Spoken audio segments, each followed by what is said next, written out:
ورحمة الله وبركاته. قال تبارك وتعالى في القرآن المجيد والفرقان الحميد أعوذ بالله من الشيطان الرجيم بسم الله الرحمن الرحيم وما خلقت الجن والإنس إلا ليعبدون. ومن وصايا السلف كتب أحد السائل أو أحد الرجل إلى ابن عمر رضي الله عنه اكتب إلي بالعلم كله، فكتب إن العلم كثير ولكن استطعت أن تلقى الله خفيف الزهر من دماء الناس خميص البطن من أموالهم كاف اللسان عن أعراضهم لازما لأمر جماعتهم فافعل. تعریف و تمہید رب کائنات کے لیے، جس رب کائنات نے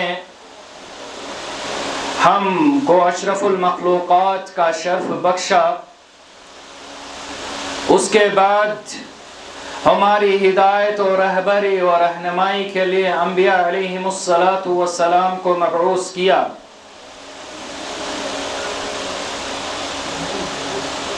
میرے معزز صدر ضلع، صدر تحصیل، اساتذہ کرام، طلبہ و طالبات،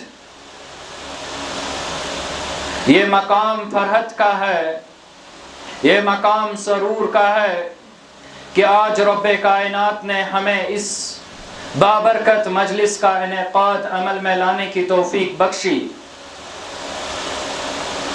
بہرحال میں آپ کے سامنے انسانی زندگی کا مقصد، تخلیق کیوں کی گئی، اس کی طرف اشارہ کرنا چاہوں گا. اللہ تعالیٰ نے واضح کلمات، واضح کلام کے اندر بیان فرمایا وَمَا خَلَقْتُ الْجِنَّ وَالْإِنسَ إِلَّا لِيَعْبُدُونَ.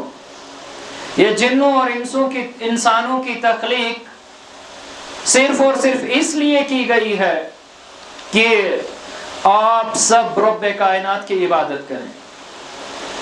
عبادت کرنے کے لیے ضروری ہے کہ انسان عالم ہو، انسان کو عبادت کی صفات، حیات کی عبادت کس طرح سے کرنی ہے، اس چیز کی جانکاری اسے ہو. تو معلوم ہوا کہ انسانی زندگی میں علم کی ایک اپنی اہمیت ہے، علم کی ایک عظیم فضیلت ہے کہ جس کے بغیر انسان اپنے مقصد حیات کو پورا نہیں کر سکتا. انسانی زندگی کا مقصد اگر عبادت رہا تو وہ عبادت تب عبادت ہوگی، وہ عبادت تب مقبول عبادت ہوگی، کیونکہ عبادت بہت سارے کرتے ہیں لیکن عبادت مقبول کون سی ہوگی؟ یعنی وہ عبادت جو رب کائنات کی بارگاہ میں شرف قبولیت سے نوازی جائے، وہ عبادت کب مقبول ہوگی؟ اس کے لیے شرط ہے کہ آپ کو اس کے بارے میں علم ہو، اور علم ہونے کے ساتھ ساتھ اس کے اندر متابعت ہو، اخلاص ہو. دو چیزیں ہیں عمل قبول ہونے کے لیے شرط، پہلی ہے اخلاص، دوسری ہے متابعت. اخلاص کہ انسان ہر ایک عمل صرف اور صرف رب کائنات کی رضا کے لیے کرے، تو یہ بھی اس انسان کو علم ہی سکھاتا ہے. دوسری چیز ہے متابعت، کہ مجھے وضو کرنا ہے، نماز پڑھنی ہے، زکوٰۃ، حج یا باقی جو عبادات ہیں، اہم عبادات، وہ انجام دینی ہے. ان عبادات کے اندر متابعت کا ہونا ضروری ہے، یعنی وہ تابع ہونی چاہیے اللہ اور اس کے رسول صلی اللہ علیہ وسلم کی تعلیمات کے مطابق ہونی چاہیے. تو یہ کون سکھائے گا؟ کو علم. گو انسانی زندگی کے اندر علم کی ایک اپنی اہمیت ہے، اپنا مقام ہے. آپ کے سامنے ابھی حدیث پڑھی گئی بلغوا عنی ولو آیہ. رسول رحمت صلی اللہ علیہ وسلم نے منہج بتایا اس حدیث کے اندر. یہ ایک حدیث ان احادیث مبارکہ میں سے ہے جس کو جوامع الکلم کہا جاتا ہے. چھوٹا سا مفہوم ہے، چھوٹی سی عبارت ہے، لیکن اس کے اندر علم کا سمندر ہے. بلغوا عنی ولو آیا. ہمارے معاشرے میں یہ تصور کیا جاتا ہے کہ علماء پر ہی دعوت دین کی ذمہ داری ہے، صرف علماء لوگ ہی اس کے مسئول ہیں، علماء کو ہی دعوت دین پہنچانا ہے، تبلیغ کرنی ہے. لیکن منہج بیان کیا رسول اللہ صلی اللہ علیہ وسلم نے، بلغوا عنی. اس امت کا ہر فرد داعی ہے، اس امت کا ہر فرد داعی ہے، ہر بچی داعی ہے، ہر بیٹا داعی ہے، ہر بزرگ داعی ہے، ہر نوجوان داعی. رسول اللہ صلی اللہ علیہ وسلم نے جمع کا صیغہ استعمال کیا. بلغو، آپ نحو اور صرف پڑھتی ہیں، بیان فرمایا بلغو، حکم دیا. جہاں جمع کا صیغہ بیان کیا وہیں فعل امر کا صیغہ استعمال کیا، کہا بلغو، تم سب تبلیغ کرو. لیکن تبلیغ کرنے میں منہج بتایا. کیا بغیر علم کے، بغیر مستند احادیث کے آپ کو دعوت دینی ہے؟ نہیں، آپ کو منہج سکھایا، کہا بلغوا عنی. تبلیغ کرنی ہے، لیکن تبلیغ کرنے میں ایک قاعدہ آپ کو یاد رکھنا ہے، عنی، اس مسئلے کی، اس علم کی دعوت دینی ہے جو میری طرف منسوب ہے، جس کی نسبت میری طرف کی گئی ہے. گو منہج سلف ہمیں یہ سکھاتا ہے کہ دعوت کے میدان میں قصے اور کہانیاں نہیں سنانی، بلکہ جب آپ دعوت کے میدان میں ہیں تو آپ کو کیا کرنا ہے؟ ایک منہج، وہ منہج جو سلف الصالحین کا رہا، بلغوا عنی ولو آیا، میری طرف سے جو میں نے آپ کو سکھایا ہے، جو میری طرف منسوب ہے. اور اس میں بھی آپ کو خیال رکھنا ہے کہ رسول اللہ صلی اللہ علیہ وسلم کی طرف جو نسبت کی جاتی ہے اس میں صحیح بھی ہے، اس میں ضعیف بھی ہے، یعنی غیر مقبول بھی ہے.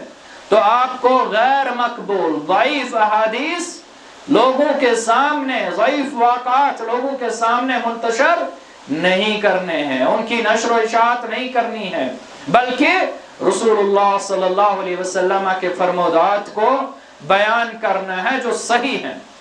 دوسرا یہ کہ علم انسان کو عاجزی سکھاتا ہے، انسان کو عمل کرنا سکھاتا ہے. آپ دیکھیے کہ علم کا ثمرہ عمل ہے. جب ایک عالم عمل کرتا ہے تو گو کہ وہ اس مقصد کے اندر کامیاب ہوا، علم حاصل کرنے کا جو مقصد تھا اس میں کامیاب ہوا. لیکن اگر علم حاصل کرنے کے بعد اس کے اندر کبر ہو، انانیت ہو، یا پھر وہ کہے کہ وہ باطل طریقے سے وہ کہے کہ میں ہی عالم ہوں، باقی کوئی نہیں ہے، علماء سے سوال کرتا ہو اس لحاظ سے کہ وہ ان کو آزمائے، وہ دیکھے ذرا اس کے پاس علم ہے، اس کے پاس صحیح جواب ہے، تو اس کا، یا کسی عام انسان کو اس کے ذریعے سے، تو اس کا مطلب اس نے علم کے مقصد کو نہیں سمجھا. میں نے آپ کے سامنے ایک قول پڑھا تھا کہ عبداللہ بن عمر رضی اللہ تعالی عنہ سے پوچھا گیا، ایک شخص نے کہا اکتب الیہ بالعلم کلی، کہ آپ، عبداللہ بن عمر سے کہا گیا کہ آپ میری طرف کیا لکھو، علم کو مکمل کر کے مجھے لکھ دو. سائل کو محسوس ہوا، ضرورت آن پڑی کہ وہ علم کے متعلق جانکاری حاصل کرے. علم کیا ہے؟ تو عبداللہ بن عمر رضی اللہ تعالی عنہ نے کہا العلم کثیر، علم ایک بہت بڑا سمندر ہے، بہت زیادہ ہے، اسے لکھا نہیں جا سکتا ہے، سارے علم کو ایک جگہ لکھا نہیں جا سکتا ہے. لیکن پھر بھی میں آپ کو چند چیزیں لکھ کر بھیج رہا ہوں، اگر آپ نے ان کو لازم پکڑا تو آپ زندگی کے اندر کامیاب ہو، کامران ہو جائیں گے. اور اس میں پہلی چیز جو ذکر کی، کہا ان استطعت ان تلقى الله خفيف الزهر من دماء الناس. دیکھیں علم ہمیں عاجزی سکھاتا ہے، علم ہمیں عمل کرنا سکھاتا ہے. کہا اگر آپ کو استطاعت ہو، آپ قدرت محسوس کریں، آپ اپنے آپ کو بچا سکیں کس چیز سے؟ ان تلقى الله خفيف الزهر من دماء الناس، کہ جب آپ رب کائنات کے سامنے کھڑے ہوں، اللہ رب العالمین کے سامنے حساب و کتاب کا موقف ہو، اس وقت اگر آپ رب کائنات کے سامنے اس طرح کھڑا ہو پائیں کہ آپ کے کندھے، آپ کی پیٹھ لوگوں کے خونوں سے بھری پڑی نہ ہو، گو معلوم یہ ہوا کہ آپ کو قتل، غارت، ان طرح کی چیزوں سے بچنا ہے، محفوظ رکھنا ہے اپنے آپ کو۔ کیوں؟ اسلام امن اور سلامتی کا دین ہے۔ اسلام جو ہے قتل و غارت کا سرے سے انکار کرتا ہے، اس طریقے کے امور جائز نہیں ہے الا کہ وہ حق ہو تب انسان کر سکتا ہے۔ خفیف الزہر من دماء الناس، تو یہاں پر علماء نے یہ بھی بتایا کہ دماء الناس، لوگوں کے خون کس طریقے سے، یعنی آپ کے ہاتھ لوگوں کے خونوں سے رنگے ہوئے نہ ہوں، اگر آپ بچا سکتے ہیں اپنے آپ کو تو اس برے فعل سے بچاؤ۔ دوسری چیز بتایا کہ خمیس البطن من اموالہم، کہ آپ کا پیٹ جو آپ کھاتے ہیں، جو آپ پیتے ہیں، اور اس کھانے پینے میں لوگوں کا ناحق مال نہ ہو، یعنی آپ کی غذا، آپ کی خوراک لوگوں کا ناحق مال نہ ہو۔ تو معلوم یہ ہوا کہ یہ بہت بڑی چیزیں ہیں جو انسان کے معاشرے کو بچاتی ہیں اور انسانیت کا درس دیتی ہیں کہ انسان کا معاشرہ کس طرح سے تعمیر ہونا چاہیے۔ اس میں پہلی چیز ہے کہ یہ معاشرہ قتل و غارت سے پاک و صاف ہونا چاہیے۔ دوسری چیز یہ ہے کہ خمیس البطن، آپ کا پیٹ جو ہے، جو آپ کی غذا اور خوراک بنتا ہے، اس کے لیے اس کے اندر حرام مال نہ ہو۔ اس میں یہ چیز دھیان رکھنا ہے کہ لوگوں کے ناحق مال اس میں کسی بھی طریقے سے آتا ہے کہ آپ سود خوری ہے، کسی رشتہ دار کا، کسی اقارب کا مال آپ ہڑپ کر رہے ہیں، کسی بھی اعتبار سے ہو سکتا ہے، جو وسائل آپ کے ہاں ہوں گے کہ آپ اس چیز سے کبھی فعل سے بچیں، تو یہ کافی ہے آپ کے لیے۔ وہ ابن عمر رضی اللہ تعالیٰ عنہ انہیں علم سکھا رہے ہیں کہ علم بہت زیادہ ہے، اس کو ایک جگہ پر جمع کرنا ممکن نہیں ہے، لیکن اس کے باوجود اگر آپ لوگ کیا کریں، ان چیزوں سے بچتے رہیں تو آپ کی نجات ممکن ہے، آپ کی فلاح ممکن ہے، آپ کامیاب و کامران ہو سکتے ہیں۔ تیسری چیز کف اللسان عن اعراضهم، تیسری چیز جو آپ کو کرنی ہے وہ یہ کہ اپنی زبان کو محفوظ رکھنا ہے، لوگوں کی عزتیں، لوگوں کی عفتیں پامال نہیں کرنی ہے، غیبت نہیں کرنی ہے، چغل خوری نہیں کرنی ہے۔ آپ لوگوں کو اپنی زبان سے خاموش، اپنی زبان کی حفاظت کرنی ہے، جیسے حدیث کے اندر آتا ہے کہ جو تم میں سے ایمان رکھتا ہے اسے کیا کہنا ہے، فَلْيَقُلْ خَيْرًا أَوْ لِيَصْمُتْ، کلام کرنا ہے تو بہتر کلام کیجئے، اگر آپ بہتر کلام نہیں کر سکتے تو خاموش رہیے، خاموش رہیے، اور خاموشی میں ہی نجات ہے۔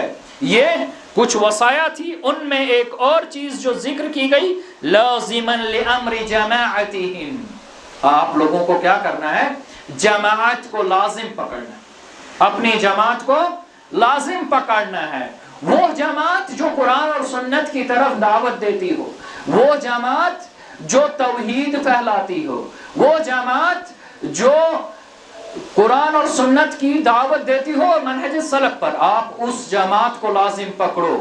اور یہاں بتایا آگے آخر پہ ابن عمر لکھتے ہیں، کہتے ہیں لازما لامر جماعتہم فافعل، اور آپ ان چیزوں کو، ان وصیتوں کو کر گزرو۔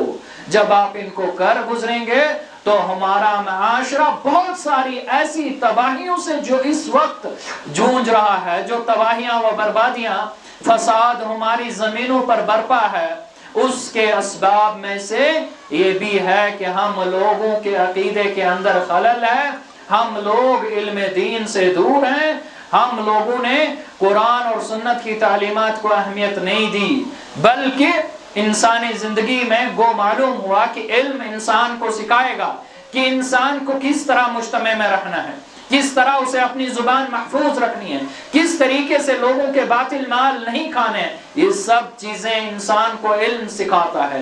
علم انسان کو باطل اور حق کے درمیان تمیز کرنا سکھاتا ہے، اور یہ علم ایسی عظیم دولت ہے جس کے ذریعے سے انسان کی اخروی نجات ممکن ہے۔ رسول رحمت صلی اللہ علیہ وسلم نے بیان فرمایا ہے، من سلک طریقا یلتمس فیہ علما، جو بھی شخص جو یعنی موصولہ ہے، تو جو بھی شخص کیا کرتا ہے، طلب علم میں نکلتا ہے، تو رب کائنات اس کے لیے جنت کی راہیں ہموار کرتا ہے، جنت کے راستے آسان کرتا ہے۔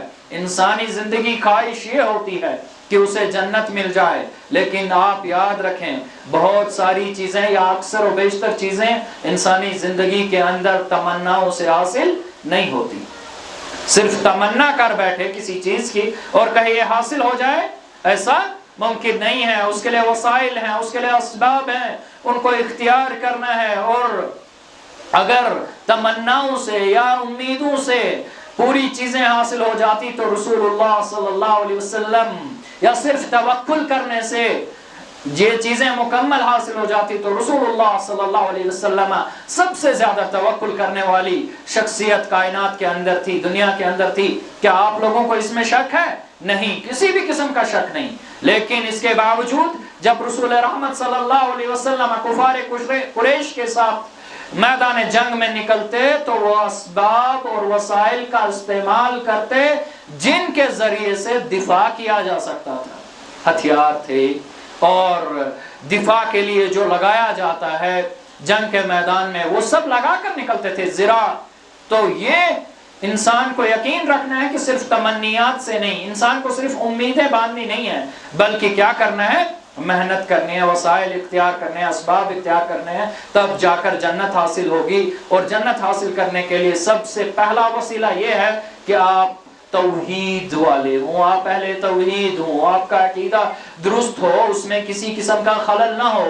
اور یقین رکھیں اگر اس میں کسی قسم کا خلل ہے، بگاڑ ہے، تو پھر انسان کچھ بھی کر لے تو اس جنت میں داخل نہیں ہوگا، بلکہ من حقق التوحید دخل الجنہ، جو توحید کا حق ادا کرے گا وہی جنت کے اندر داخل ہوگا۔ اس کے علاوہ جو باقی لوگ ہیں جو توحید کا حق ادا نہیں کرتے ہیں، شرک کرتے ہیں اس کے ساتھ، ان لوگوں کے لیے مذمت ہے، وعید ہے، شدید ہے۔ اور اسی طرح آپ لوگوں کو یہ بھی دھیان میں رکھنا ہوگا کہ علم اگر ہے تو کون سا علم، علم اگر ہے تو کون سا علم، اس میں یہ ہے ابن تیمیہ رحمہ اللہ بیان کرتے ہیں العلم شیئان، علم دو چیزوں کا نام ہے، نقل مصدق او علم محقق۔ نقل مصدق علم وہ ہے جو آپ لوگ مصدق یعنی صحیح طریقے سے جو پہنچا ہے، مراد یہ ہے جو رسول رحمت صلی اللہ علیہ وسلم کی تعلیمات ہیں، صحیح تعلیمات ہیں، وہ مراد ہے۔ علم ایک انسان جب حاصل کرے تو کیا کرے، کون سا علم حاصل کرے، تو کہا نقل مصدق و علم محقق، تحقیق اور مصدق طریقے سے جو آپ کو پہنچا، جو قرآن اور سنت کا علم ہے، مراد یہاں پر یہی علم ہے۔ وما سوا ذلك باطل مطلقا، اور اس کے علاوہ جو علوم ہیں دنیا میں وہ باطل ہیں مطلقاً۔ اور عبدالرزاق بدر حفظہ اللہ بیان کرتے ہیں کہ ان دنیاوی علوم کے بارے میں وہ علم کی دو قسمیں بیان کرتے ہیں، علم نافع اور علم غیر نافع۔ تو علم نافع میں قرآن و سنت بھی آتا ہے، اور پھر دنیاوی علوم میں بھی علم نافع ہے۔ اس میں یہ ہے جیسے انجینئرنگ کا علم حاصل کرنا، طب کا علم حاصل کرنا، جو وقت کی ضرورت ہو، معاشرے کی ضرورت ہو، یہ حاصل کرنا مباح ہے، بلکہ کبھی کبھی یہ واجب بھی ہو جاتا ہے۔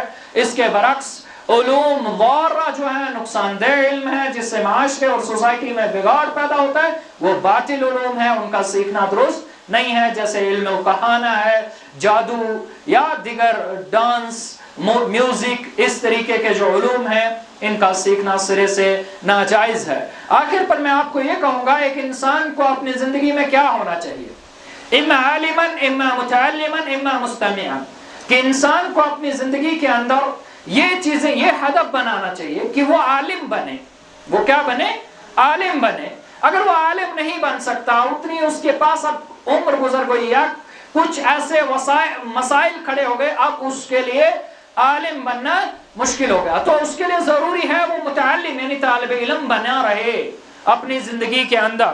اور اگر یہ بھی ممکن نہیں ہے تو پھر اس کو چاہیے مستمع یعنی علماء کے ساتھ بیٹھا رہے، علماء کو سنتا رہے، علماء کے ساتھ جو ہے تعلقات وابستگی کو مضبوط بنائے جس سے اس کو فائدہ ہوگا۔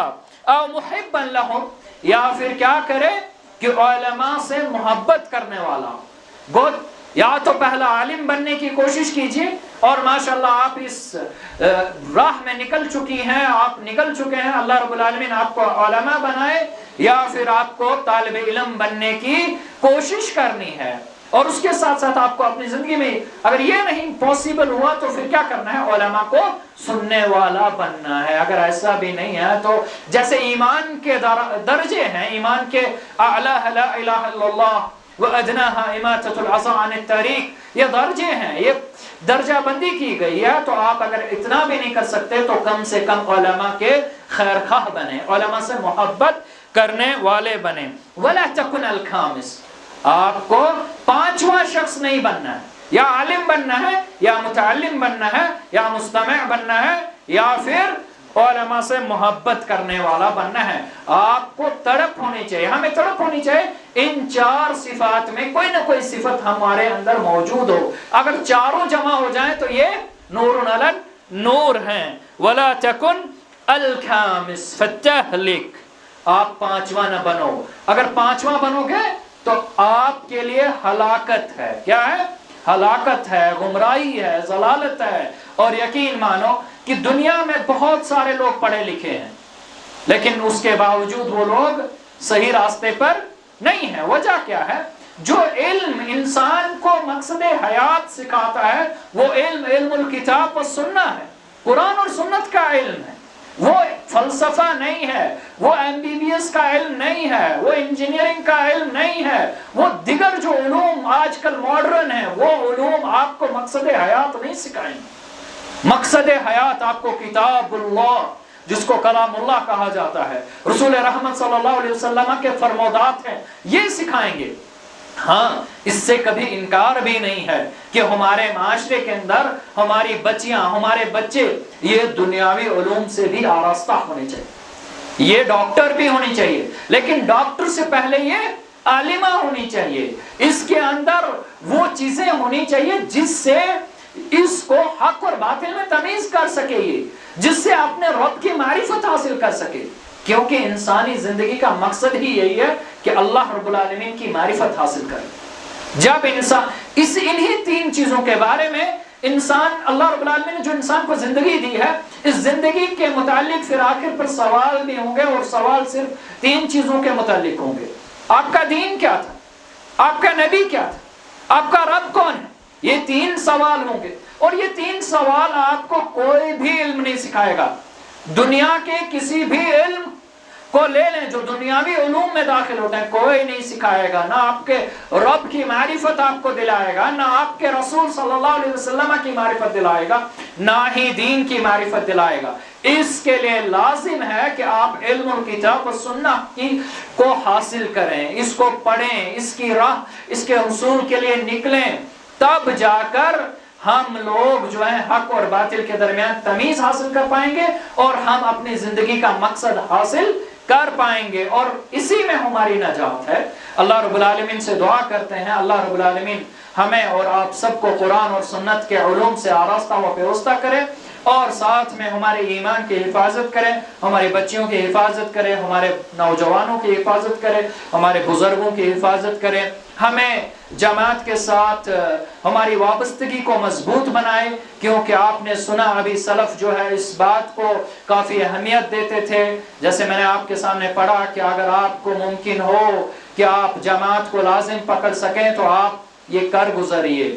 اللہ رب العالمین ہمیں اس جماعت کو جو قرآن اور سنت کی تعلیمات کی دعوت دیتی ہے، جو منہج سلف کی آبیاری کرتی ہے، جو منہج سلف پر اپنی دعوت کو آگے پھیلا رہی ہے، ان کے ساتھ مزید اپنی وابستگی مضبوط کرنے کی توفیق عطا فرمائے، اپنی جو زندگانی مقصد ہے اس کے اندر بھی ہمیں جو ہے کامیاب ہونے کی توفیق عطا فرمائے، ہمارے لیے جنت کی راہ ہموار ہو، ہمارے لیے جہنم کی راہ جو ہے وہ ہمارے لیے جو ہے ہمیں جہنم سے نجات ملے اور جہنم کی آگ سے نجات ملے، عذاب قبر سے رب کائنات ہمیں محفوظ رکھے، ہمیں جنت الفردوس میں ہمارے لیے ایک اعلیٰ مقام رکھے۔ ھذا وصلی اللہ وسلم علی نبینا محمد وعلی آلہ وصحبہ اجمعین۔